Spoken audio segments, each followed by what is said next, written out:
बंध चिकित्सा टेपिंग बऱ्याच वेळा बऱ्याच पेशंटमध्ये ज्यावेळेस स्पाईन ॲडजस्टमेंट केली जाते तसंच मर्मचिकित्सा केली जाते त्यानंतर टेप विशिष्ट वापरला जातो आणि तो टेप सर्वायकल स्पॉन्डिलोसिसमध्ये लंबर स्पॉन्डिलोसिसमध्ये ज्यांची गादी बाहेर आली आहे ज्यांना मुंग्या येतात ते बधिरपणा आहे सतत कंटिन्युअस मुंग्या आहेत अशा केसमध्ये टेपिंग चिकित्सा ही खूप उत्कृष्ट काम करते.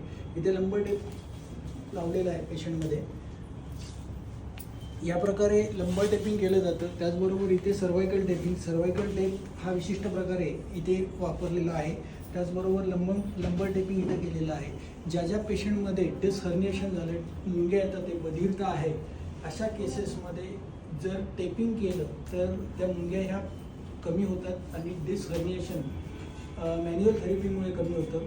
तर टेपिंग चिकित्सा ही टेपिंग हे ताई 5 दिवस तुम्हाला ठेवायचे आहे.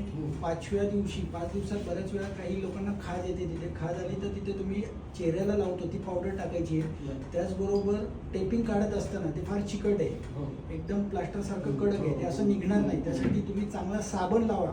चांगला साबण त्या टेपवर लावायचा आहे आणि साबण लावून त्यानंतर एका झटक्यात ते टेपिंग ओढून बाहेर काढायचं आहे. ठीक आहे. कसं वाटतं टेपिंग आणि कसं वाटतं त्यामुळे चांगलं असं म्हणजे नंतर मोकळं झाल्यासारखं वाटतं.